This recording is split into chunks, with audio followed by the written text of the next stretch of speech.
Wrongful convictions. These words may not jump off the page to you, or they probably don't even affect you. But unfortunately, wrongful convictions affect a small minority of the population. In 2013, in the United States, 87 wrongful conviction cases were revealed.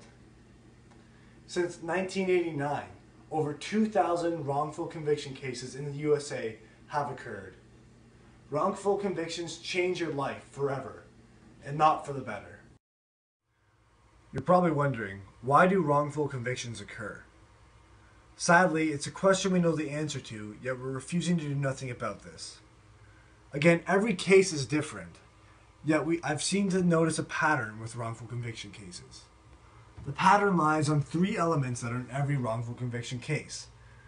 One of these being a non-liable witness, the second one being unjust police interrogation, and the third one being the case solely relying on forensic evidence. Now, when we look in the case of wrongful and unjust police interrogation, Jesse Kelly Jr. was a 17-year-old boy with a learning disability who was wrongfully interrogated by police.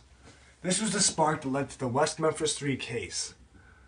Now, people will maybe say, well, I mean, he was 17 years old, he knew what he was doing, but these boys' lives were changed when they were wrongly convicted. And even though they've been let out of jail, their lives are still very hard for them. According to the Paradise Lost 3 documentary, Jesse Kelly Jr. was interrogated by police for over 16 hours, breaking his 14th Amendment right, and then ultimately confessing to the murder. The prosecutor of the West Memphis 3 case then used this as the main argument during trial, and the boys were wrongfully convicted.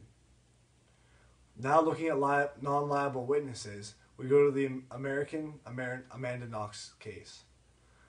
Amanda Knox had a non-liable witness who was known to be a heroin addict and was high during the confession. Although this evidence was used against Knox, police admit that the interrogation was also a factor why she was wrongfully convicted. It is inexcusable, and non-liable witnesses cannot be used in cases. It just draws the line.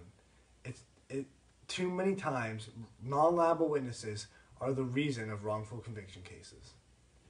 Now we go to police forensics, where David DeWalby, a man who was wrongfully accused of killing his 7-year-old daughter, was only wrongfully accused because of a lack and execution of forensics.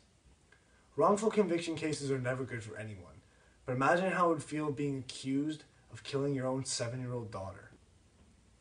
At the end of the day, new laws need to be implemented into the USA's justice system to enhance it. Some of these laws could include a lawyer needing to be in the room when a person is being interrogated, more than one judge deeming a witness is liable, or forensic cases being double-checked. Someone may argue that this will cost more tax dollars and more taxpayers' money, but the fact is, it costs $120,000 for a male inmate to be imprisoned for 1 year, and $128,000 for a female inmate to be imprisoned for a year, according to the U.S. government. This means that with these people who are wrongfully convicted out of jail, taxpayers will essentially save money, making this statement not true. Now that you know how change will happen due to the laws I just stated, the U.S. government's only task now is to make sure they follow through. Not only will these laws free innocent people, but they will also make society realize that the guilty person who caused these crimes is still out there, and hopefully we'll look for him, and justice will be served to society. Looking through a historical lens and using jurisprudence, the USA has been known to make laws, and then other countries will follow suit on these laws. Hopefully a neighboring country like Canada will also commit to these laws, ultimately ending wrongful convictions in our society for good.